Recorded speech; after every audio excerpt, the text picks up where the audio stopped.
Hello दोस्तों, स्वागत है आपका आज के इस वीडियो में। आज मैं आपको पढ़ाने वाली हूँ इकोनॉमिक्स का चैप्टर नंबर 2। ऑलरेडी मैंने चैप्टर नंबर 1 पढ़ा दिया है, उसका लिंक मैंने डिस्क्रिप्शन बॉक्स में दिया हुआ है प्लेलिस्ट के अंदर। ठीक है, तो हमने इकोनॉमिक्स एंड इंट्रोडक्शन तो पढ़ लिया कि इकोनॉमिक्स होता क्या है, वो सब तो हमने पढ़ लिया। But what about concepts and terminologies. Economics ना एक बहुत ही कॉम्प्लेक्स सब्जेक्ट है, उसके अंदर बहुत सारे कॉन्सेप्ट आते हैं, बहुत सारे टर्म्स आते हैं एंड वो सारे टर्म्स एंड कॉन्सेप्ट्स हमारे लिए बहुत नए हैं। बट जो फंडामेंटल है, यानी जो बहुत बार यूज़ होने वाले कॉन्सेप्ट है, टर्म्स है, वो हमको पता होना चाहिए, तभी हम इकोनॉमिक्स की पढ़ाई अच्छे से कर पाएंगे। तो इस चैप्टर में हम वही कुछ कॉन्सेप्ट्स, कुछ टर्म्स पढ़ने वाले हैं और सीखने वाले हैं। बहुत ही मज़ेदार सा चैप्टर है और बहुत ही आसान सा चैप्टर है। तो चलिए शुरुआत करते हैं। शुरू करने से पहले मैं आपको ये बोलना चाहूँगी कि if you are playing, play to win और लर्न फ्रॉम इट। अगर आप ये पढ़ाई का खेल खेल ही रहे हैं ना, तो इसलिए खेलिए कि आपको जीतना है। और कोई बात नहीं, अगर आप बहुत कोशिश करने के बाद भी जीते नहीं तो एटलीस्ट आप बहुत कुछ सीख चुके होंगे। ठीक है, चलिए। इंट्रोडक्शन ऑलरेडी हमने क्लियर कर लिया है। अब हम देखते हैं कि भाई प्राइस और वैल्यू क्या होता है। ठीक है, अब बहुत बार हम लोग प्राइस और वैल्यू को एक ही समझते हैं। फॉर एग्जांपल, अगर आप कोई कपड़ा लेके आए, सपोज़ एक टी शर्ट लेके आए, तो मैंने पूछा कि भाई इस टी शर्ट की प्राइस कितनी है, तो आप क्या बोलोगे? इस टी शर्ट की प्राइस 50 रुपये है। या बहुत बारी आप क्या बोलोगे? इस टी शर्ट की वैल्यू 50 रुपये है। यानी आप प्राइस और वैल्यू को इंटरचेंजेबली यूज़ कर रहे हो। मतलब हमें ये लगता है कि प्राइस और वैल्यू दोनों एक ही है, प्राइस का मतलब वैल्यू, और हम इन दोनों को एक ही जैसे इस्तेमाल कर लेते हैं। बट एक्चुअली में दोनों एक दूसरे से काफ़ी ज़्यादा अलग है। ठीक है, तो सबसे पहले तो हम इस वैल्यू का मतलब समझने वाले हैं कि ये वैल्यू जो वर्ड है ये क्या है। ठीक है, फिर हम प्राइस समझेंगे। तो अगर आपको वैल्यू समझना है तो आपको और दो चीज़ें समझनी पड़ेंगी कि यूज़ वैल्यू क्या होता है और एक्सचेंज वैल्यू क्या होता है। ठीक है, तो देखिए, हमारे पास जो कमोडिटी है वो कितना यूज़फुल है, उसी को कहा जाता है यूज़ वैल्यू। हमारे पास जो कमोडिटी है वो कितना यूज़फुल है, उसी को कहा जाता है यूज़ वैल्यू। फॉर एग्ज़ाम्पल, आप मुझे बताइए कि फूड, वाटर, सनलाइट, ये सारी जो चीज़ें हैं, ये सारी जो चीज़ें हैं, क्या वो हाई वैल्यू की हैं कि लो वैल्यू की हैं? जी बिल्कुल, ये सब तो हाई वैल्यू की हैं, क्योंकि इनसे हमें बहुत वैल्यू मिलता है। अगर ये नहीं रहेंगे तो हम नहीं रह पाएंगे, तो इसलिए ये हाई वैल्यू की है। अब मैं यहाँ पे अगर बोलूँ नोटबुक, नोटबुक नहीं, लेट्स से वुड, अगर मैं आपको बोलती हूँ वुड, एक बहुत ही नॉर्मल सा वुड, तो क्या ये वुड हाई वैल्यू का है कि लो वैल्यू का है? एज़ कम्पेयर टू दिस ये लो वैल्यू का है। ठीक है, तो आपको यूज़ वैल्यू समझ में आ गया। एक कमोडिटी कितना यूज़फुल है उसको यूज़ वैल्यू बोलते हैं। Now exchange value, use value तो हमको पता चल गया, अब एक्सचेंज वैल्यू क्या है? तो देखिए, मेरे पास कोई कमोडिटी है, कोई सर्विस है, उसको मेरे को एक्सचेंज करना है दूसरी कमोडिटी और सर्विस के साथ। तो भाई मैं जो कमोडिटी या सर्विस एक्सचेंज कर रही हूँ, तो बदले में मेरे को क्या मिलना चाहिए, क्या कीमत में मिलना चाहिए, उसको हम एक्सचेंज वैल्यू बोलते हैं। फॉर एग्ज़ाम्पल देखिए, अगर मेरे को 1 kg ऑफ व्हीट एक्सचेंज करना है, तो मुझे बदले में क्या चाहिए? 1 kg ऑफ राइस। अगर मेरे पास 1 किलो आटा है तो मुझे उसको एक्सचेंज करना है, मुझे तो भाई कुछ और चाहिए, तो मैं गई, तो मेरे को बदले में 1 kg ऑफ व्हीट के बदले में 1 kg ऑफ राइस मिला, तो ये मेरा एक्सचेंज वैल्यू है।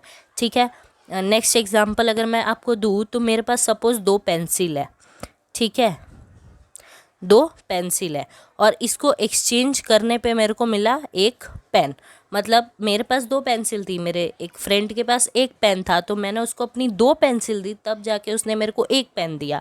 तो हम यहाँ क्या बोल सकते हैं कि 2 पेंसिल की एक्सचेंज वैल्यू कितनी है? एक पेन है। ठीक है, समझ आया?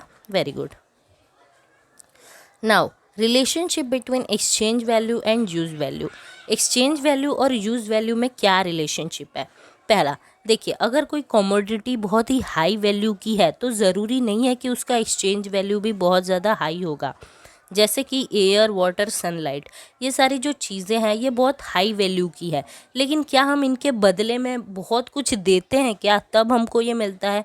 ऐसा तो नहीं है। क्या सनलाइट हमको जब चाहिए होता है तो हम कुछ बदले में देते हैं क्या किसी को कि मेरे को सनलाइट दे दो? नहीं ना, वो तो हमको ऐसे ही मिल जाता है। Same is the case of water and air, हमको ज़्यादा कुछ नहीं चुकाना पड़ता है इन सारी चीज़ों को लेने के लिए।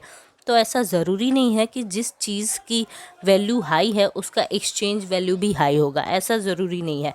लेकिन लेकिन लेकिन जिस चीज़ का एक्सचेंज वैल्यू ज़्यादा होगा, ऑफ कोर्स फॉर श्योर उसकी वैल्यू भी बहुत हाई होगी। मतलब कोई ऐसी चीज़ है जिसको देने पे बदले में बहुत सारी चीज़ मिल रही है, जैसे कि मेरे पास डायमंड है, गोल्ड है, सिल्वर है, इसको मैंने एक्सचेंज करा तो बदले में मेरे को बहुत कुछ मिलेगा, है ना। तो हम कह सकते हैं कि हाँ भाई, सोना चांदी इन सब का एक्सचेंज वैल्यू ज़्यादा है और ये सारी चीज़ों की वैल्यू भी बहुत ज़्यादा होती है। तो पहले हमने क्या सीखा कि अगर किसी चीज़ की वैल्यू हाई है तो ज़रूरी नहीं है कि उसका एक्सचेंज वैल्यू भी हाई होगा, लेकिन जिस चीज़ की एक्सचेंज वैल्यू बहुत ज़्यादा है ये ज़रूरी ही है कि उसकी वैल्यू हाई होगी। ठीक है, ओके। तीसरा, अगर कोई ऐसी कमोडिटी है जिसका हाई एक्सचेंज वैल्यू है और उसकी मार्केट में कमी आ जाए, वो कम हो जाए अचानक से, तो उसकी वैल्यू भी बढ़ जाती है। अगर कोई चीज़ नहीं रहती है तो उसकी वैल्यू बढ़ जाती है ना, तो यही बात यहाँ पे बोली गई है। तो ये सारी चीज़ें पढ़ने के बाद हम अब कॉन्क्लूजन निकालते हैं कि वैल्यू क्या होता है। तो value means the worth of commodity in terms of another commodity in exchange. Value का मतलब होता है कि हमारे कमोडिटी के बदले हमको जो कमोडिटी मिल रहा है वो कितने कीमत का है, इसको कहा जाता है वैल्यू। ठीक है, अब हम समझते हैं कि प्राइस क्या होता है। तो जब हम अपने कमोडिटी को एक्सचेंज करते हैं और बदले में हमको कोई दूसरा सामान नहीं बल्कि पैसा मिलता है, तो उसी को हम कहते हैं प्राइस। ठीक है, वेरी क्लियर। वैल्यू में कहीं भी पैसों की बात नहीं आती है, बट प्राइस में पैसों की बात आती है। Okay, now goods and service. अब ये गुड्स क्या होता है और सर्विस क्या होता है? ऐसा नहीं है कि आपने पहली बार सुना है, ये ऑलरेडी आपने बहुत बारी सुना ही होगा, फिर भी लेट्स लर्न इट। गुड्स का मतलब होता है ऐसी चीज़ें जिनका कोई फिजिकल एग्जिस्टेंस हो। फिजिकल एग्जिस्टेंस मतलब जिसको आप टच कर सकते हो, जिसको आप फील कर सकते हो, राइट, उसको हम कहते हैं गुड्स। जैसे कि राइस, क्लोथ्स, और एग्जांपल दूँ तो पेन, पेंसिल, वुड, ये सब को आप टच कर सकते हो, फील कर सकते हो, है ना। वहीं दूसरी तरफ सर्विसेज ऐसी चीज़ें होती हैं जो इनटेंजिबल है, मतलब जिसको आप देख नहीं सकते बट हाँ आप उसको फील ज़रूर से कर सकते हो। जैसे कि एजुकेशन। अब मैं आपको पढ़ा रही हूँ तो जो नॉलेज है आप उसको आंखों से देख नहीं सकते, लेकिन आप उसको महसूस कर पा रहे हो ना कि आप कुछ सीख रहे हो, राइट। तो ये सर्विस है। ठीक है, तो सर्विस में क्या होता है कि आपको दिखता नहीं है बट आपको फील होता है, बट गुड्स में आपको दिखता भी है एंड फील भी होता है। Clear, okay. Now we will understand about types of goods. बहुत सारे टाइप्स ऑफ गुड्स होते हैं, एक एक को आराम से प्यार से समझते हैं। पहला है physical goods and intangible goods. तो फिजिकल गुड्स मतलब वो गुड्स जिसको आप टच या फील कर सकते हो, ठीक है, वो फिजिकल गुड्स है। और इनटेंजिबल गुड्स मतलब क्या? इनटेंजिबल गुड्स के अंदर सारे सर्विसेज आती हैं जिसको आप टच नहीं कर सकते बट आप इनको फील कर सकते हो। क्या आप मुझे बता सकते हैं फिजिकल गुड्स का एक example? Pen, notebook, okay, and services का एग्जाम्पल एजुकेशन एक्सेट्रा। ठीक है, okay, very good. Non economic goods and economic goods क्या होता है? तो देखिए, सपोज़ कि मैंने अभी अभी अपना बिज़नेस स्टार्ट किया है, तो शुरू वाले दिन आपने बहुत सारी जगह देखा होगा, अगर किसी ने चाय की टपरी खोली तो पहले दिन वो फ्री में चाय पिलाता है ना। तो आप वहाँ पे जाके चाय पीते हैं, बदले में आप पैसे नहीं देते, राइट। तो उसी को कहा जाता है नॉन इकोनॉमिक गुड्स। लेकिन फिर आप नेक्स्ट डे से जाते हो चाय पीने तो आप बदले में पैसे भी देते हो, तो वो बन जाता है इकोनॉमिक गुड्स। इन शॉर्ट, जब आप गुड्स के बदले में कोई भी एक्सचेंज वैल्यू नहीं देते हैं तो उसे कहा जाता है नॉन इकोनॉमिक गुड्स। लेकिन जब आप गुड्स के बदले एक्सचेंज में कुछ ना कुछ देते हैं तो उसको कहा जाता है इकोनॉमिक गुड्स। क्लियर है बच्चा? Okay. Now durable goods and perishable goods, तो ऐसे गुड्स जिसको आप लंबे समय तक और बार बार इस्तेमाल कर सकते हो उसको कहा जाता है ड्यूरेबल गुड्स। जैसे कि जूते को आप बहुत ही लंबे समय तक इस्तेमाल कर सकते हो और बार बार इस्तेमाल कर सकते हो, है ना। तो ये ड्यूरेबल गुड्स है। क्या आप मेरे को दूसरा एग्जांपल दे सकते हो ड्यूरेबल गुड्स का? Clothes, T shirt, okay. And what do you mean by perishable goods? तो ऐसे गुड्स जो बहुत लंबे समय तक नहीं चलते हैं और बहुत जल्दी ख़राब हो जाते हैं उसको हम कहते हैं पेरिशेबल गुड्स। जैसे कि दूध। अब ये दूध को क्या आप सालों साल इस्तेमाल कर सकते हो? नहीं, एक आध दिन तक आप उसको इस्तेमाल कर सकते हो, फिर वो ख़राब हो जाएगा, तो वो पेरिशेबल गुड्स है। क्या आप मुझे इसका दूसरा एग्जाम्पल दे सकते हो? बहुत सारी खाने की चीज़ें पेरिशेबल गुड्स में आ सकती हैं। Clear? Okay. Next is private goods and public goods. तो देखो, प्राइवेट गुड्स का मतलब वो गुड्स जो एक इंडिविजुअल का पर्सनल गुड है, वो उसको इस्तेमाल करेगा और उसको कोई इस्तेमाल नहीं करेगा। जैसे कि अगर घर है तो वो मेरा घर है, तो मैं उसको इस्तेमाल करूँगी, मैं दूसरे लोगों को उसको इस्तेमाल करने क्यों दूँगी? तो वो प्राइवेट गुड्स हुआ। जबकि कोई ऐसा गुड जो गवर्नमेंट का है और उसको हर कोई इस्तेमाल कर सकता है उसको कहा जाता है public goods. For example park government का होता है और कोई भी उसको जाके इस्तेमाल कर सकता है, तो वो है public goods. Next is consumer good and producer good. तो कंज्यूमर गुड का मतलब क्या होता है? देखिए, अब मैं आपको एक एग्जांपल देके पहले समझाती हूँ। फॉर एग्ज़ाम्पल मेरे पास कोल्ड ड्रिंक है, राइट, और मेरे को ऐसा मतलब नीड महसूस हुआ कि मुझे प्यास लग रहा है और मुझे कुछ पीने का मन कर रहा है, तो मैंने कोल्ड ड्रिंक ख़रीदा और उसे पी लिया। अब ये कोल्ड ड्रिंक जो मैंने पिया है उससे क्या हुआ? पहले तो मेरी प्यास बुझी, यानी कि मेरी जो नीड है वो सेटिस्फाई हो गई, राइट। और दूसरा, वो जो कोल्ड ड्रिंक था वो फाइनल स्टेज ऑफ प्रोडक्शन में पहुंच चुका था। मतलब कोल्ड ड्रिंक बन गया है, अब ऑलरेडी वो प्रोडक्शन उसका कंप्लीट हो गया है। ऐसा नहीं है कि अभी कोल्ड ड्रिंक्स बनना बाकी है, राइट। तो उसे कहा जाता है कंज्यूमर गुड। मतलब एक ऐसा गुड जो हमारे नीड को, हमारे वांट को डायरेक्टली या इनडायरेक्टली सेटिस्फाई करता है, और जो गुड का हम इस्तेमाल करते हैं ऑलरेडी उसका प्रोडक्शन कंप्लीट हो गया है, तभी हम उसको इस्तेमाल कर रहे हैं। अगर उस सामान का प्रोडक्शन कंप्लीट नहीं हुआ है तो वो तब प्रोड्यूसर गुड बन जाता है। तो यहीं से हम प्रोड्यूसर गुड समझ लेते हैं क्या होता है। जैसे कि कॉटन है, ये अभी कम्प्लीटली इसका प्रोडक्शन नहीं हुआ है, अभी कंप्लीट इसका प्रोडक्शन होगा तो कॉटन से कॉटन के कपड़े बनेंगे, राइट। तो ऐसे गुड्स जिसको प्रोड्यूसर इसीलिए ख़रीदता है ताकि वो आगे प्रोडक्शन कर सके, उसको हम प्रोड्यूसर गुड्स बोलते हैं। क्लियर है? Okay. Next topic is wealth and welfare. तो अगर मैं आपको हिंदी में मतलब बताऊँ तो वेल्थ का मतलब होता है धन और वेलफेयर का मतलब होता है भलाई। अब ये वेल्थ यानी धन क्या है भाई? तो वेल्थ जो है यूज़फुल होता है, ऑफ कोर्स यूज़फुल होगा। स्कैर्स में होता है यानी इसकी कमी होती है। अब एक ऐसी चीज़ जो सभी के पास है तो वो कैसा धन भाई? हाँ, वो कैसा धन? अगर हीरा है वो हर एक जन के पास है तो फिर हीरे की क्या कीमत बची? इसीलिए ये जो वेल्थ है वो स्कैर्स में रहता है, यानी उसकी कमी रहती है। और वो ये जो वेल्थ है ये एक्सचेंज होने के लायक भी होता है, मतलब आप इसको एक्सचेंज करके बदले में कुछ ले भी सकते हैं। तो यहाँ से आता है इसका कैरेक्टरिस्टिक। पहला इसका कैरेक्टरिस्टिक है कि ये जो वेल्थ है ये यूज़फुल होना चाहिए, इसकी कमी होनी चाहिए और इसका कुछ ना कुछ फिज़िकल या इंटेलेक्चुअल एग्जिस्टेंस होना चाहिए। जैसे कि अगर मेरे पास सोना या चांदी है तो उसका कुछ ना कुछ फिज़िकल अस्तित्व है, उसको हम टच कर सकते हैं, फील कर सकते हैं। अब ये इंटेलेक्चुअल एग्जिस्टेंस क्या हो गया? अब जैसे समझ लीजिए मैं एक राइटर हूँ, ठीक है, तो मेरे लिए मेरा सबसे बड़ा धन क्या है? मेरे लिखने की कला, राइट। वो मेरे दिमाग से जुड़ा हुआ है ना। अब वही एक ऐसा धन है जिससे मैं आगे और पैसे कमा सकती हूँ, तो वो इंटेलेक्चुअल है, उसको मैं देख नहीं सकती, राइट। कोई देख सकता है क्या मेरा वो धन? क्योंकि भाई वो मेरी कला है, उससे मैं पैसे कमा सकती हूँ। So that is intellectual. And आपका जो वेल्थ होना चाहिए वो एक्सचेंज के कैपेबल होना चाहिए, यानी बदले में आपको पैसे मिलते रहने चाहिए, ऐसा होना चाहिए वो, और लंबे समय तक चले, ऐसा होना चाहिए। टाइप्स ऑफ वेल्थ की बात करें तो सबसे पहले आता है इंडिविजुअल वेल्थ और फिर सोशल वेल्थ। तो देखिए, अगर किसी इंडिविजुअल का खुद का कोई वेल्थ है तो उसको हम कहते हैं इंडिविजुअल वेल्थ, और कोई ऐसा वेल्थ जो पूरी सोसाइटी का है और हर कोई उसको इस्तेमाल कर सकता है उसको हम कहते हैं सोशल वेल्थ, जैसे कि डैम।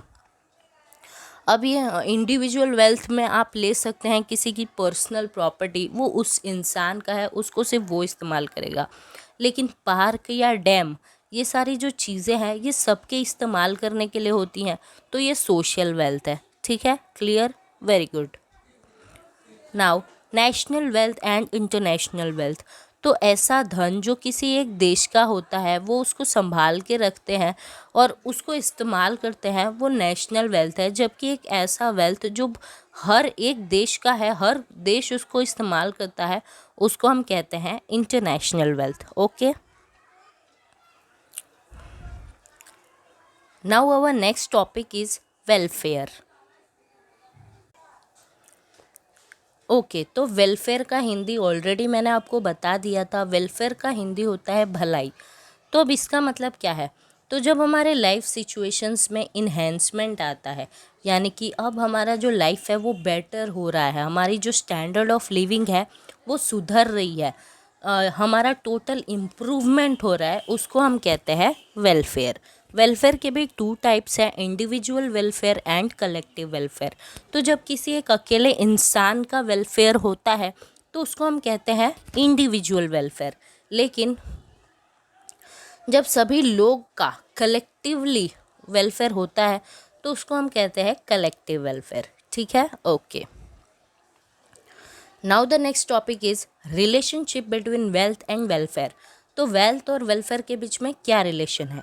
पहला, अगर किसी फैमिली का वेल्थ बढ़ता है ना तो ऑफ कोर्स उसका वेलफेयर भी बढ़ेगा, क्योंकि किसी फैमिली का जो वेल्थ बढ़ता है इसका मतलब उनके इनकम में बढ़ोतरी आ रही है। उनका इनकम बढ़ेगा तो उनका स्टैंडर्ड ऑफ लिविंग बढ़ेगा, स्टैंडर्ड ऑफ लिविंग बढ़ेगा यानी कि उनका वेलफेयर होगा।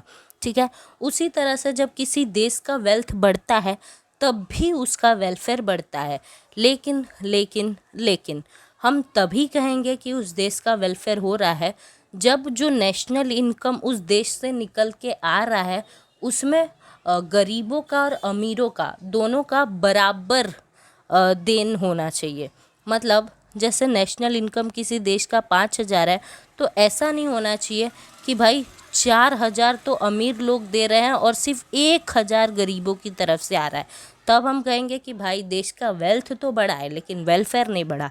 तो इस सिचुएशन में कम से कम अगर 5,000 नेशनल इनकम है तो एटलीस्ट 2,000 या 2,500 गरीबों की तरफ से आना चाहिए और बाकी अमीरों की तरफ से। तब हम कह सकते हैं कि हाँ भाई वेलफेयर हुआ है। ठीक है, okay. Now the next topic is factors of production. अब ये इकोनॉमिक्स का एक बहुत इम्पॉर्टेंट चैप्टर है, इम्पॉर्टेंट पॉइंट है, factor of production. Factor of production समझने से पहले आपको ये समझना पड़ेगा कि प्रोडक्शन क्या होता है। Okay, so the activity of conversion of raw materials and resources into final goods which satisfy human want is called production। एक ऐसी एक्टिविटी जहाँ पर आप रॉ मटेरियल को फाइनल गुड्स में कन्वर्ट करते हो, रॉ मटेरियल को आप फाइनल गुड्स में कन्वर्ट करते हो with the help of resource, और बाद में एट द एंड जो सामान बन के आता है वो ह्यूमन वांट को सेटिस्फाई भी करता है, उसको हम कहते हैं प्रोडक्शन। जैसे कि एक ऐसी एक्टिविटी जहाँ पे रॉ मटेरियल, तो रॉ मटेरियल ले लो वुड, रॉ मटेरियल कन्वर्ट हुआ फाइनल गुड्स में, यानी कि बना चेयर बना। ठीक है, कैसे बन गया भाई चेयर? बीच में कुछ तो होना चाहिए, बीच में मशीन की मदद से वुड बन गया चेयर। और ये जो चेयर बना है ये हमारी नीड्स को सेटिस्फाई करता है कि नहीं करता है? बिल्कुल करता है। तो इसी एक्टिविटी को, जिसमें एक वुड चेयर बन गया, उसी एक्टिविटी को हम प्रोडक्शन कहते हैं। ठीक है, ओके। और जो एजेंट्स प्रोडक्शन करने में हेल्प करते हैं ना उसको हम कहते हैं फैक्टर्स ऑफ प्रोडक्शन। तो 4 फैक्टर्स ऑफ प्रोडक्शन है जिनके बिना प्रोडक्शन हो ही नहीं सकता। पहला है लैंड, आप किसी ज़मीन पे ही प्रोडक्शन करोगे ना। दूसरा है लेबर, आप किसी ना किसी इंसान की मदद से ही प्रोडक्शन करने वाले हो। तीसरा है कैपिटल कैपिटल यानी कुछ मशीन वशीन होनी चाहिए आपके पास, तभी आप प्रोडक्शन कर पाओगे। और चौथा एंटरप्रेन्योर यानी एक बिजनेसमैन होना चाहिए जो सभी चीज़ों को देखे, तब जाके आप प्रोडक्शन कर पाओगे, है ना। तो ये चारों बहुत इम्पॉर्टेंट होते हैं, इनको थोड़ा अच्छे से समझे तो लैंड में ना सिर्फ ज़मीन नहीं आता है, इतना नैरो नहीं है लैंड का कॉन्सेप्ट। लैंड में क्लाइमेट भी आ जाता है, वाटर रिसोर्सेज भी आ जाते हैं, फर्टिलिटी भी आ जाता है, मिनरल रिसोर्सेज भी आ जाता है। और आप जब लैंड का इस्तेमाल करते हो प्रोडक्शन करने के लिए तो आपको भरना पड़ता है रेंट, ठीक है। ओके, उसके बाद लेबर आता है। अब ये लेबर मैंने आपको ऑलरेडी बता दिया क्या होते हैं। इंसान लोग होते हैं जो काम करते हैं। अब वो लोग या तो फिज़िकल काम करेंगे या फिर इंटेलेक्चुअल वर्क करेंगे, और उनको हमें बदले में देना पड़ता है वेजेस। फिर आता है कैपिटल। कैपिटल मतलब सारी चीज़ें जो आप लेके आते हो, जो आपको प्रोडक्शन करने में मदद करता है, उसको हम कैपिटल कहते हैं। फॉर एग्ज़ाम्पल मशीन, ठीक है। और एंटरप्रेन्योर मतलब एक ऐसा बिजनेसमैन जो सभी चीज़ों को कोऑर्डिनेट करते हुए चलता है, ठीक है। Okay, the next topic is trade cycle. अब ये ट्रेड साइकिल क्या होता है, तो देखिए हमारे देश में जितनी भी इकोनॉमिक एक्टिविटीज़ होती है ना, उनमें कुछ ना कुछ बदलाव आता रहता है। कभी एक्टिविटीज़ ऊपर चली जाएंगी, कभी एक्टिविटीज़ नीचे चली जाएंगी, जिसकी वजह से बिज़नेस में घाटा होगा। तो ये जो चेंजेस आ रहे हैं, जो बदलाव आ रहे हैं, इसी को हम कहते हैं ट्रेड साइकिल, ठीक है। तो ये कितने बदलाव होते हैं वो हम समझते हैं। पहला है इरेगुलर चेंजेस। ये जो चेंजेस है ना, ये अचानक से आ जाते हैं, हमको पता भी नहीं होता। जैसे कि फ्लड, सूखा उखा पड़ गया या स्टॉर्म आ गया। अब ये सब जो जब आ जाता है तो इससे हमारे बिजनेस में बहुत ही ज़्यादा हमको नुकसान होता है। तो ये इरेगुलर चेंज। दूसरा है सीजनल चेंज। अब ये ऐसे चेंजेस हैं जो रेगुलरली सीज़न वाइज होते रहते हैं और उससे हमारे इकोनॉमिक एक्टिविटीज़ में फ़र्क पड़ता है। तीसरा देखें तो लॉन्ग रन रेगुलर चेंजेस। अब ऐसा चेंज जो हमारे बिजनेस में या जो हमारे इंडस्ट्री में लंबे समय तक चलता है, एक ट्रेंड की तरह, उसको हम कहते हैं लॉन्ग रन रेगुलर चेंज। और साइक्लिकल चेंजेस मतलब ये जो चेंजेस हैं ये रेगुलर इंटरवल पे होते रहते हैं। क्लियर है? ओके, अब समझते हैं फेजेस ऑफ ट्रेड साइकिल। देखिए, जैसे कि मैंने आपको डेफिनेशन में ही बताया कि ट्रेड साइकिल मतलब क्या होता है, बदलाव, कि कभी बिजनेस नीचे चला गया, कभी ऊपर चला गया। तो वो जो फेजेस है उसको कहा क्या जाता है वो हम समझते हैं। सबसे पहले बूम, जब हमारी इकोनॉमिक एक्टिविटी एकदम मैक्सिमम ग्रोथ लेवल को टच कर रही हो, जब सब कुछ बढ़िया चल रहा है, एकदम सुपर्ब चल रहा है, उसको हम बूम कहते हैं। फिर आता है रिसेशन। रिसेशन में क्या होता है कि ये बूम के बाद आता है, थोड़ा स्लो डाउन हो जाता है सभी चीज़ों में, मतलब जो ग्रोथ एकदम तेज़ था वो धीरे धीरे स्लो होने लगता है। डिप्रेशन में क्या होता है